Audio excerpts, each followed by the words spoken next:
So hello friends, स्वागत है आपका एक बार फिर से मेरे यूट्यूब चैनल पे। तो दोस्तों आज हम लोग पढ़ने वाले हैं क्लास 11th का एक टॉपिक, और ये टॉपिक है स्टोक्स लॉ। अब स्टोक्स लॉ क्या है, क्या ये बोलती है, ये आज क्लास में हम डिस्कस करेंगे। तो स्टोक्स लॉ बेसिकली हमें बताती है विस्कस फोर्स के बारे में। किसके बारे में बताती है बच्चों? स्टोक्स लॉ हमें विस्कस फोर्स के बारे में। अब क्वेश्चन आपका ये उठेगा कि भाई विस्कस फोर्स क्या होती है। अब विस्कस फोर्स को समझने के लिए एक छोटा सा डायग्राम हम बनाते हैं, उससे हमें क्लियर होगा कि सपोज बच्चों ये हमारे पास कोई लिक्विड है, ठीक है। ये क्या है? हमारे पास एक लिक्विड है जिसमें डिफरेंट डिफरेंट लेयर्स है। अब होता क्या है कि जब किसी लिक्विड में कोई बॉडी मूव करती है, सपोज ये लिक्विड था और इस लिक्विड के अंदर एक स्फेरिकल बॉडी मूव कर रही है बेटा। तो मैंने एक स्फेरिकल बॉडी ले ली जो इस लिक्विड में मूव कर रही है। This is a spherical body. तो ये एक स्फेरिकल बॉडी है और ये बॉडी इस लिक्विड के अंदर मूव कर रही है। यहां तक समझ में आया कि हमने एक लिक्विड लिया और इस लिक्विड के अंदर सपोज एक स्फेरिकल बॉडी है which is moving inside this liquid with velocity से v। कितनी वेलोसिटी से मूव कर रही है? v वेलोसिटी से मूव कर रही है एक स्फेरिकल बॉडी। तो जब ये स्फेरिकल बॉडी बेटा मूव करेगी इस लिक्विड में तो होगा क्या? क्या होगा जब ये स्फेरिकल बॉडी इस लिक्विड में मूव करेगी? तो इस बॉडी के आसपास की जो लेयर्स हैं, ठीक है, इसके बॉडी के आसपास की जो लेयर्स होंगी उनकी भी स्पीड बढ़ जाएगी, क्योंकि जब ये बॉडी मूव करेगी इस लिक्विड में से तो ये अपने साथ वाली जो लेयर्स होंगी, इसके साथ लगती हुई लेयर्स होंगी लिक्विड की, उन लेयर्स को अपने साथ मूव करवाएगी। लेकिन इस स्फेरिकल बॉडी से जो दूर वाली लेयर्स हैं वो तो रेस्ट में है, वो लेयर्स मूव नहीं कर रही, ठीक है ना। वो लेयर्स या तो मूव नहीं कर रही या इससे कम स्पीड में है, ठीक है। अगर मैं मान लूं कि ये लिक्विड मेरा अभी रेस्ट में है, सपोज ये कंटेनर के अंदर बंद है, तो अभी मेरी सभी लेयर्स रेस्ट में है, लेकिन ये बॉडी क्या कर रही है? इस लिक्विड के अंदर मूव कर रही है v वेलोसिटी से। तो क्या होगा? इस बॉडी के आसपास की जो लेयर्स हैं वो भी v वेलोसिटी से मूव करने लग जाएंगी, लेकिन इन लेयर्स से दूर जो लेयर्स हैं वो तो रेस्ट में है। तो इसका मतलब कुछ लेयर्स तो मूव कर रही हैं और कुछ लेयर्स मूव नहीं कर रही। ये चीज समझ में आ रही है कि ये जो हमारी स्फेरिकल बॉडी है इसके नजदीक की जो लेयर्स है they start moving with the velocity of the body, but जो दूर वाली लेयर्स है वो रेस्ट में है। तो यहाँ पे एक रिलेटिव मोशन आ गया लेयर्स के बीच में। क्या आ गया? यहाँ लेयर्स के बीच में एक रिलेटिव मोशन आ गया बिटवीन द लेयर्स, यानी कि कुछ लेयर्स मोशन में है, कुछ लेयर्स रेस्ट में है। और जब भी रिलेटिव मोशन आता है देन क्या आ गया? वहां पे रिलेटिव मोशन आने से वहां क्या प्रोड्यूस हो जाता है? फ्रिक्शन। क्या प्रोड्यूस होता है? फ्रिक्शन, ठीक है ना। या आप कह सकते हो लिक्विड फ्रिक्शन, और लिक्विड फ्रिक्शन को ही हम क्या बोलते हैं? Viscous force. तो इस रिलेटिव मोशन की वजह से बच्चों, due to this relative motion between different layers, relative motion between different layers, viscous force is produced. Viscous force is produced मतलब ये लिक्विड फ्रिक्शन यहां जनरेट हो गया जो इस बॉडी को आगे जाने से रोकेगा। मतलब इस बॉडी पे क्या लगेगी? एक फोर्स लगेगी, एक विस्कस फोर्स लगेगी, अपोजिंग फोर्स, जो इसको आगे जाने से रोकेगी, ठीक है। एक विस्कस फोर्स यहां जनरेट होगी जो बॉडी को आगे जाने से रोकेगी, और उसी के बारे में स्टोक्स लॉ हमें बताती है कि कितनी विस्कस फोर्स जनरेट होगी। तो अकॉर्डिंग टू स्टोक्स लॉ ये जो विस्कस फोर्स बच्चों यहाँ पे जनरेट होगी जो इस बॉडी को आगे जाने से रोकेगी, वो डिपेंड करेगी एक तो इसकी वेलोसिटी पे, एक इस स्फेरिकल बॉडी की रेडियस पे, ठीक है, और एक जो हमारा लिक्विड है उसकी कोफिशिएंट ऑफ विस्कोसिटी पे। और जब हम फॉर्मूला बनाएंगे तो वो बनता है 6 पाई ईटा आर वी। क्या बनता है formula? 6 pi eta R V. This is the formula for the viscous force acting on a spherical body. Clear है जी? अब इसी फॉर्मूले की हम डेरिवेशन करेंगे। तो स्टोक्स थ्योरम से हमें क्या पता लगा बेटा? स्टोक्स लॉ से कि जब भी कोई स्फेरिकल बॉडी किसी लिक्विड में मूव करती है तो उस पर एक अपोजिंग फोर्स लगती है, विस्कस फोर्स, और उसका फॉर्मूला होता है 6 पाई ईटा आर वी। यहां पे ईटा क्या है? Coefficient of viscosity. क्या है बेटा? ईटा कोफिशिएंट ऑफ विस्कोसिटी, ठीक है। और आर क्या है? Radius of the body. R is radius of the body. R is radius of the body. R क्या है? बॉडी की रेडियस। और v क्या है यहाँ पे, velocity of the body. v क्या है, हमारी जो बॉडी है उसकी velocity, velocity of the body, हमारी जो स्फेरिकल बॉडी है उसकी वेलोसिटी, ये v है बेटा।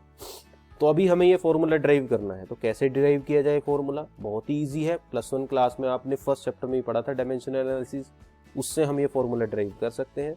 सो we will simply use dimensional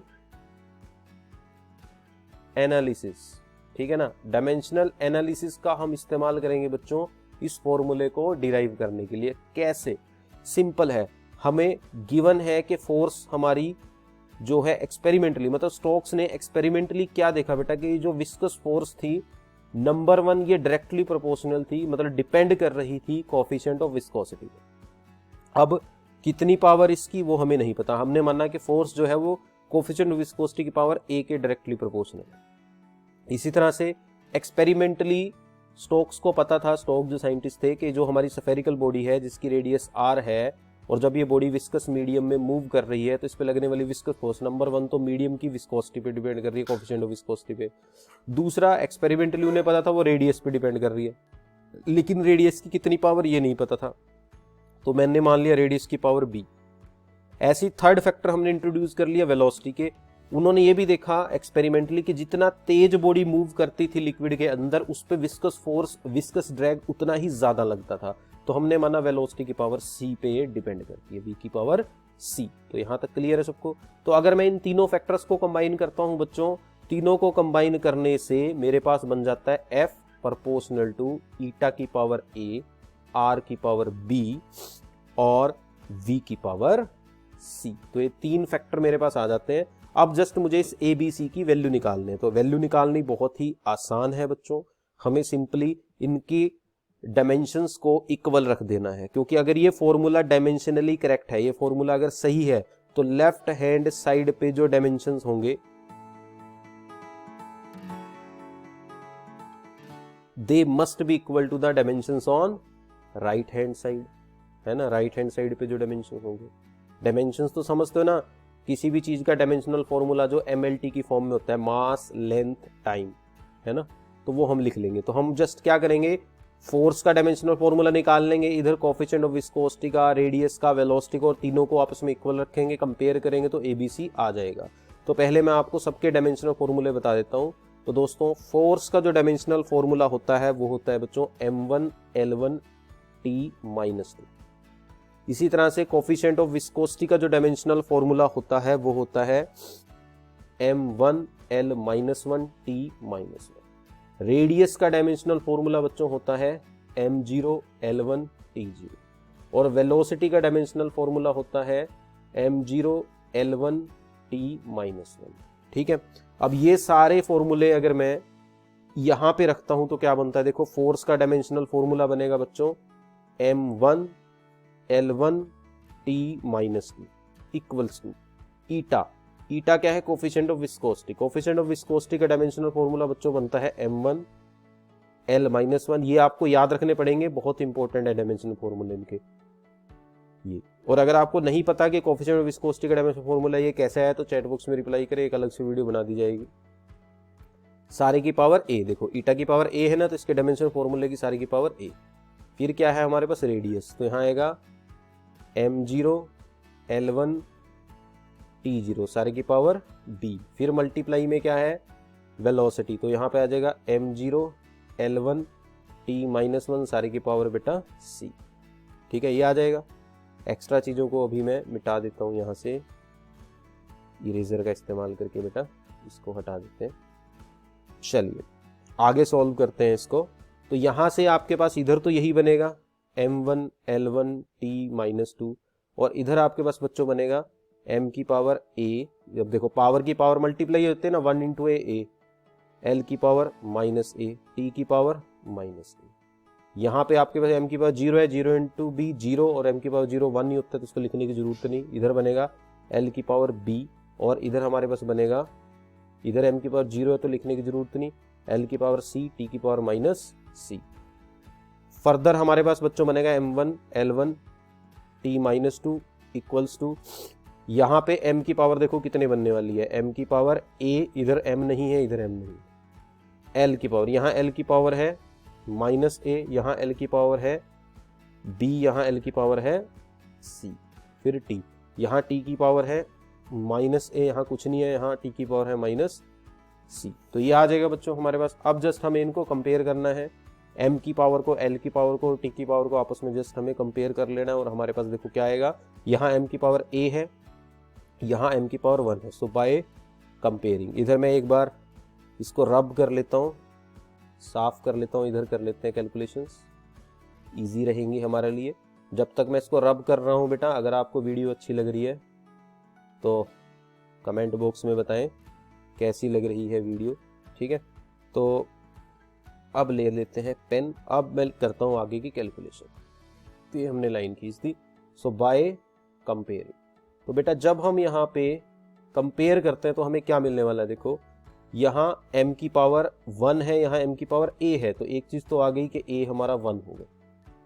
यहाँ देखो l की पावर क्या है, माइनस के a plus K b plus K c, और इधर l की पावर है 1, तो ये सारा इक्वल होएगा 1 के। इसी तरह से हमें और क्या दिया है, अगर हम c को कंपेयर करते हैं तो हमें क्या मिलता है, देखो अगर हम किसको कंपेयर करते हैं बेटा, c को कंपेयर करते हैं, इधर c की पावर है माइनस a माइनस सी, क्या है माइनस a माइनस सी, और इधर c की पावर क्या है बेटा, मतलब t की पावर, यहाँ t की पावर है माइनस a माइनस सी, यहाँ t की पावर है माइनस 2, तो ये सारा इक्वल होगा किसके, माइनस 2 के।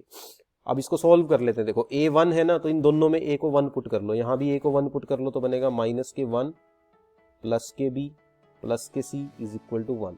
इधर 1 पुट करेंगे तो minus 1 minus C is equal to minus 2।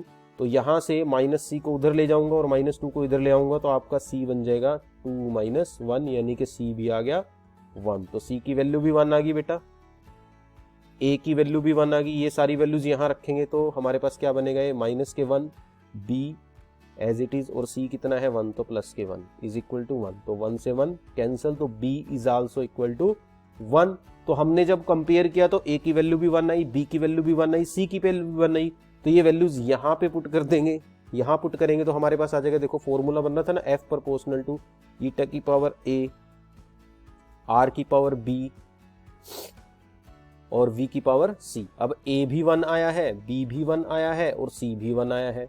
ये वैल्यूज यहाँ रखोगे बेटा तो f प्रोपोर्शनल हो जाएगा ईटा की पावर 1, r की पावर 1 और फिर उसके बाद v की पावर 1। तो f प्रोपोर्शनल हो गया ईटा आर v, ठीक है। तो इस तरह से ये रिलेशन हमारे पास आ गई। तो यहाँ से f इज इक्वल टू बनेगा constant k into eta R V. अब डायमेंशनल एनालिसिस की एक शॉर्टकमिंग होती है बेटा कि डायमेंशनल एनालिसिस से हम ये कांस्टेंट नहीं निकाल सकते।